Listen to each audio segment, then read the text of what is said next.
Money, money, cash goes. Money, cash goes. Money, cash goes. Money, cash goes. Money, cash goes. Money, cash goes.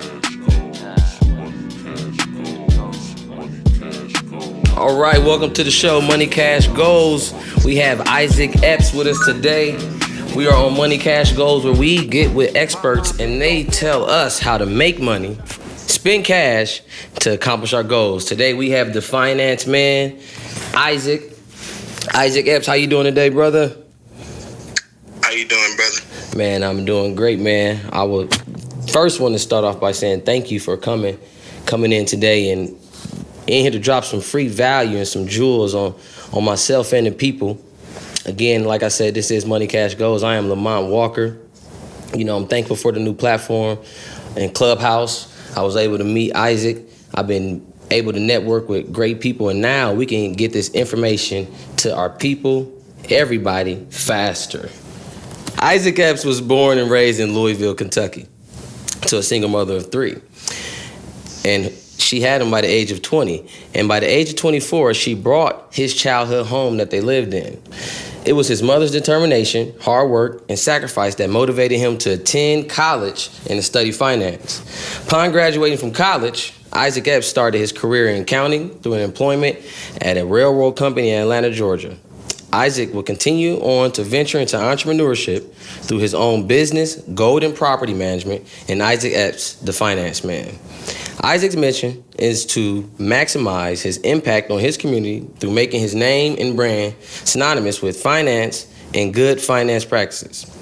Through this, Issac hopes communities will uplift themselves through the means of personal finance. Again, welcome to the show, Issac Epps. How you doing again? I appreciate that, brother. Man, I just read your bio, man. Go ahead and give us a little bit of history on your background, especially where you're coming from, saying that your mother influenced you to get into accounting. Yes, sir. So my mother, she had a first child when she was 15, my older sister. She had me when she was 19. And she was actually, you look at her prom picture with my father, she was actually had me in her belly. And by the age of 20, she had my youngest sister. And at that time, she split with my father due to his drug addiction and his abuse. And also the fact that he kept having kids with other women in between the time. At that time, he had another child with another woman at the same time as my sister, just a day apart. So I have two sisters that are literally just a day apart and was born just across from each other. So from there, she got her own little apartment. We lived there for about maybe a year or two on Section 8 and then, welfare, all the whole system. But she wanted more for us. She seen a bigger future for us. So she let go of that apartment and decided to stay with my grandmother for about a year or so.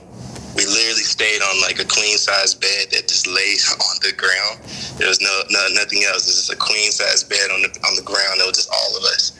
And we did that for about a year or so, and she saved up enough money to surprise us with a house that had my own room, and we had a big backyard. It was in a nice neighborhood, and it wasn't the greatest neighborhood in Charlotte at the time, but it was definitely way better than the neighborhood that my grandmother was in. And she really showed us that, you don't have to live life the way that everyone else is as far as trying to keep up with the Joneses. If you just take what you got, budget well, you can get whatever you want, and you can build a future for yourself. And then what hard work and determination could really get you. Although, she was able to afford us to get that home, of course, being a single mother, she worked all the time, so we really wasn't capable of being with my mother very often, and my father was never in our life. So we spent a lot of time by ourselves, and I remember being in school, I wanted to get out of my circumstances so bad, and the only way I could see it of getting out of my circumstances was through education. So I worked really, really hard throughout school. Was able to get a full ride scholarship to the University of Kentucky. I first started studying engineering because my uncle is a rocket scientist engineer out in DC. He's actually built one of the pieces that went into a shuttle. That was the first shuttle to ever shoot out by a commercial company.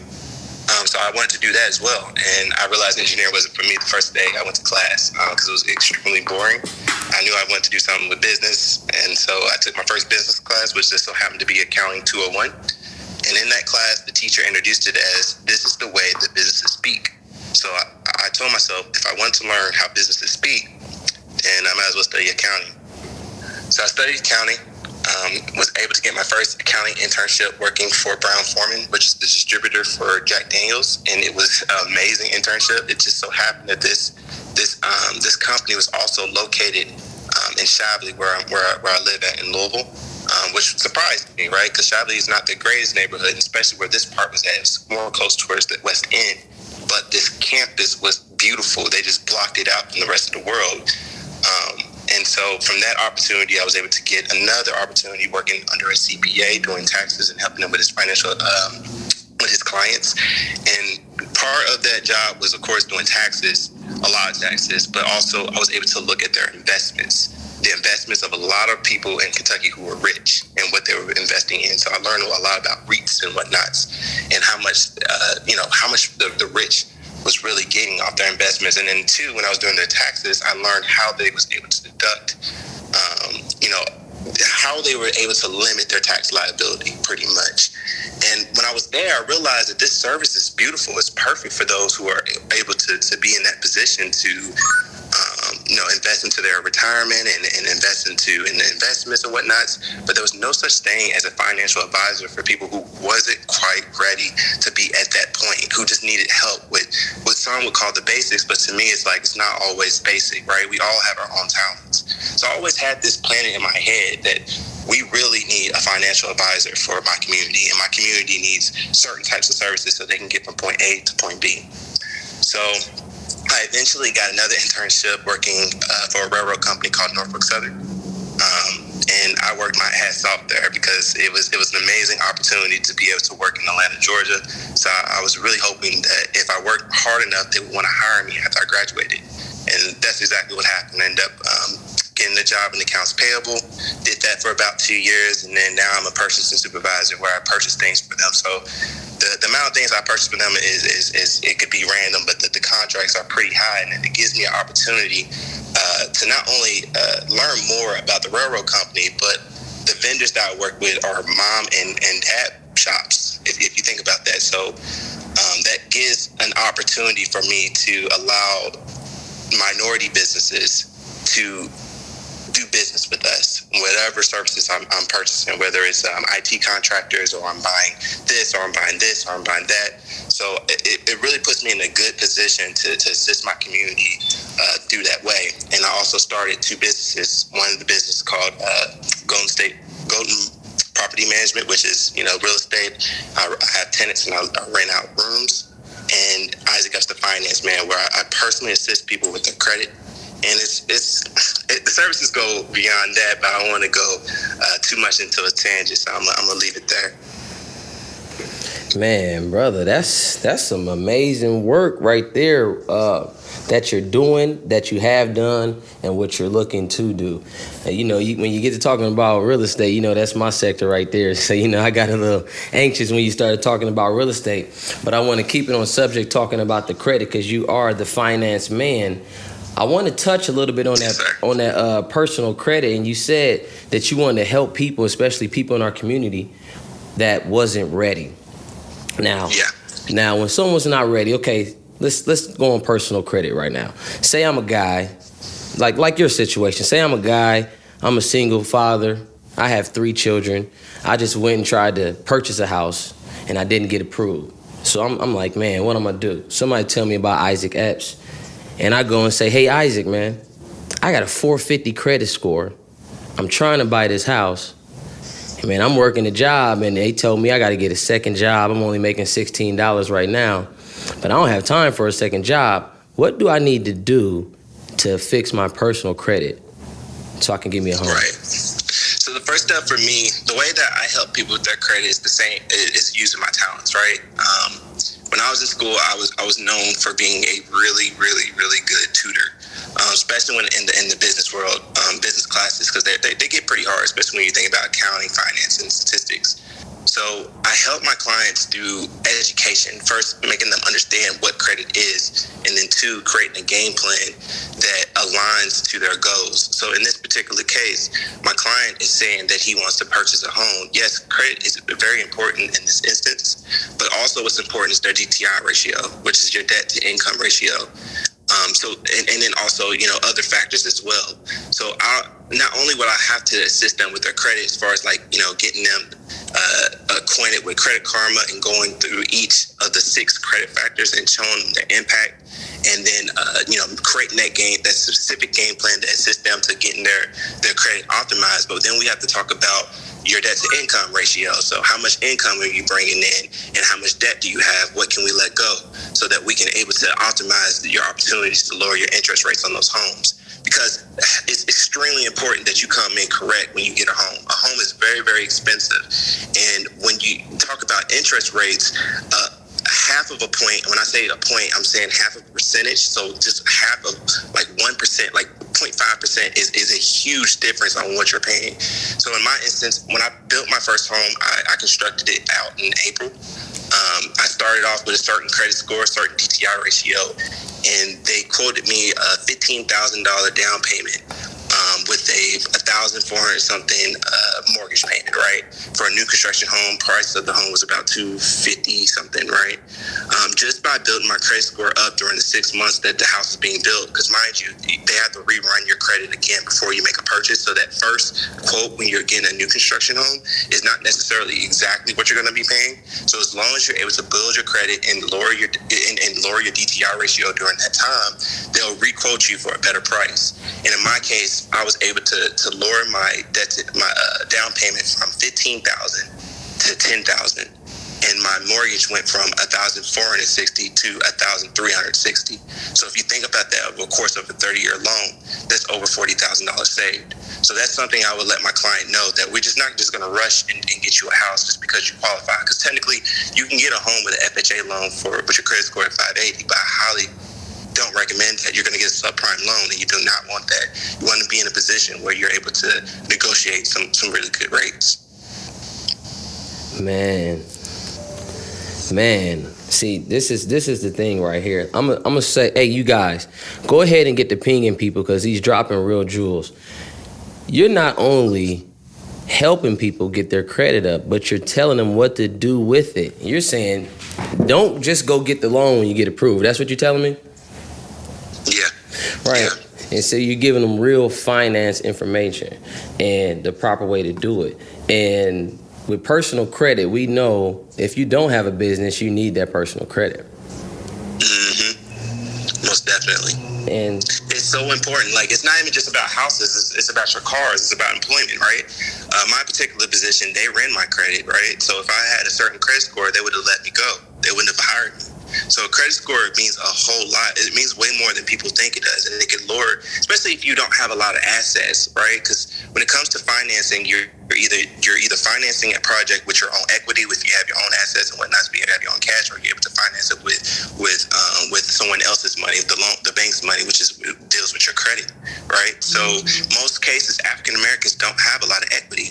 So financing is getting a loan from the bank is probably the best way that they can, and you really want to lower how much it costs for you to be able to borrow that money. wow, I think that's a good spot right there when you're going from there and you're talking about cars and assets and things like that. A lot of people don't know about business credit. So I'd like to start off by asking you, can you explain the difference between personal credit and business credit? Yes, sir. So when you have your own personal credit, technically you can run a business with your own social security number, right? You don't necessarily have to get something called EIN. And with their own personal credit, you can get business loans, you can get a business credit card, you can own a business account. I actually have my own business, Issac Epps and I. It's not structured the way to get personal business credit, because it's just more structured like a sole proprietorship where it's ran through my own social security number. Now, my mortgage business, that's set up like a business, right? That's when you have an EIN, it's equivalent to your social security number, and it's able to build its own credit. It's like its own U.S. citizen. It's able to do a lot of things that people don't realize it can do, right? It can own it can own businesses as well. It can own cars. It can own assets. It's a U.S. citizen. So, but when you create it, it doesn't have credit. You see what I'm saying? It's a baby. It doesn't have credit. So in order to do so, you have to follow certain steps. Now, I don't personally help my clients with business credits. Typically, I will refer them to someone else, but I do know how it works, right? You have to get a Duns and Bradstreet number. So that's the website is dnb.com. Just make sure everybody got that link, dnb.com. Then from there, you want to set up a Duns number with them. Make sure you have your EIN, bank account, and everything set up. And then when you start working with businesses, you want to do something called a net 30. So it's just establishing credit with them. Maybe you get services or you buy a product from them, and then 30 days later you will pay them off. And you want to make sure that they're referring your personal line of credit with them to the Duns and Bradstreet, so that over time you're able to build credit. And through this process, it will take you from between 6 and 2 years for you to start building credit. But once you're starting to do it, and you want to start doing this very, very early, because you don't want to start building credit when you need it. You see what I'm saying? Like if there's a downturn, you need to get some credit from the bank, and you're not able to get it, you're already in a tough space. But if you start doing it as soon as your business starts, and you start slowly building it up, and there might be a time where you're going to need it, you already have it built. Man, listen. Everybody that's listening definitely need to plug in with this brother. I talked to him, off the phone or off camera. And you originally went to school for engineering, right? I went to school for engineering for 1 semester and switched that really quick. Man, I'm glad you switched it over, because you know what you're talking about when you're getting into this accounting and these numbers, and you're talking about personal and business credit and what we need, because like you said, we could put those things together and we can gain from it. We can gain assets. We can gain access to funds, different things. We can work with other people. And that's what we need for our community and our people that don't know what's going on. Everybody has to know they can go connect with Issac Epps at his, on your Instagram, right? You have a link up. Can you tell us what the link is? You have a link that people can get to that's just listening over there? Yes, sir. So if you go to my profile, Issac Epps Finance Man, yes, I assist people with their personal credit, but I also make videos to assist people with just learning about personal and business finance in less than 60 seconds. So I try to make these videos as simple as possible, as quick as possible, and then I promote them out of myself with my own resources. So, and then when I do that, I use target marketing. I use the same tactics that they use on us to sell products that we don't necessarily need. So I did my own research, look for cities that are predominantly Black, and I promote them and push them in those areas. So when they're flipping through their Instagram account, apologize about that, they'll run and see my videos. If you go into my Instagram account and my link, there is you can click into the financeman.store, and there you can book a free consultation with me. Right, book a free consultation. We tying up and getting towards the end. What I know you have those 60 seconds. I'm all about getting started, right? So I got a wild one for you right here. You're a finance man. You're in finance. Is there a way that someone that's not in finance, don't have a background in accounting, that they can do something in finance, credit, maybe do something collabing with you, that they can get started today, not only helping or fixing their credit, but making money off the credit industry? Is there a way? Yes. There's actually 2 ways. One way, if you have bad credit and you need assistance, you want to learn more about how to build your credit, book a consultation with me. I charge $150, but if you refer anyone from me thereafter, it's $50 per person that you refer to me. So you don't even have to do the credits. You don't even have to be in that space, because it does get a little sensitive, right? Because when you're dealing with people who have bad credit, in some cases, there's a lot going on. So if you don't really want to help with all of that, all you have to do is refer the clients to me. Easy $50 for you, right? But if you want to get into the credit industry, I am doing a workshop next month. There's not a particular date yet set up. that's the setup for anyone to be able to assist anybody with their credit. That's the goal, so that we can spread this knowledge of credit with everybody, because everyone always complains about how it's not taught in school. So my goal is to spread it like an infection. I teach a person, and then you go out and teach a person. So I highly recommend anybody that wants to get into the credit industry to follow me on Instagram and look out for that workshop. All right, and last but not least, before you get out of here today, go ahead and just give us a list of financial practices that we can use to accomplish our goals. Just something simple that we can do. Again, we all about getting started. Yeah. Well, number one, get your credit right? And these are the things that my mom taught me, right? So number one, get your credit right. Number two, live below your means. And I cannot express that. As African Americans, we are typically consumers. The goal is for you to become a producer, and to become a producer, you have to leave that consumer mindset that you always constantly got to have the best clothes and this or that. When I was in school, I literally had sometimes holes in my shoes because I couldn't afford other shoes, but I used all that money to invest into myself so I can get a better resume, so I can have better suits and whatnots. So live below your means and only invest into stuff that actually makes sense, and then use that money for it to make money for you. So think about different businesses or projects that you can think of, or invest into stocks and whatnots. And that way you're able to grow your wealth.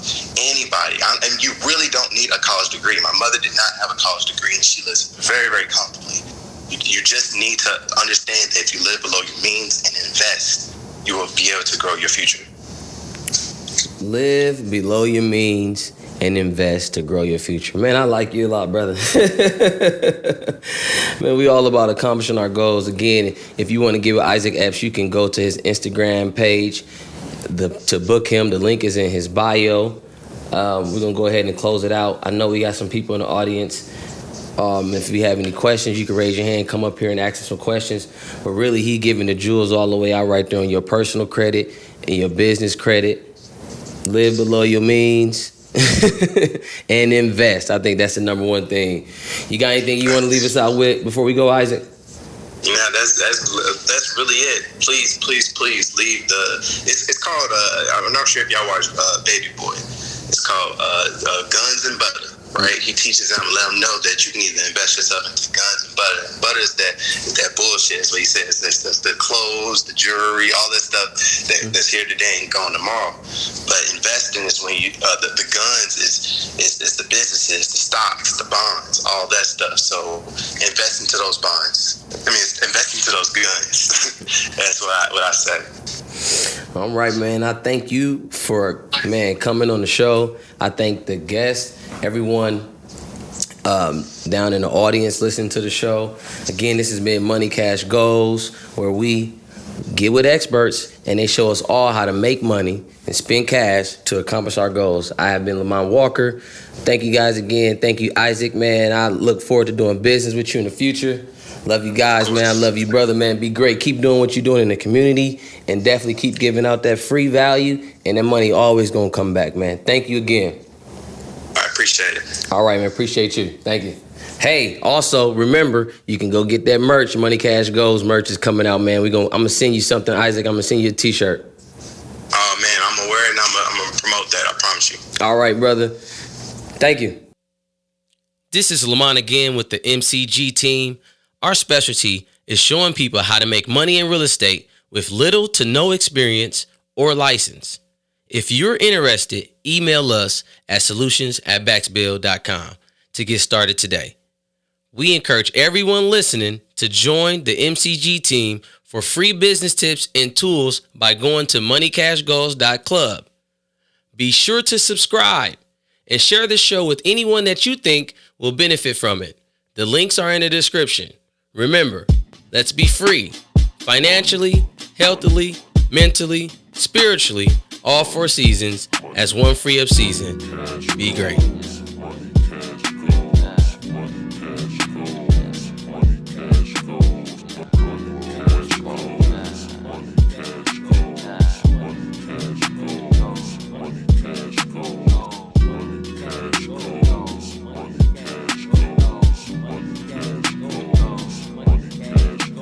My mind been going Easy out trying to get bread. Boy, putting in work for a long time. While I'm out back in here, I done reached my limit of the bullshit.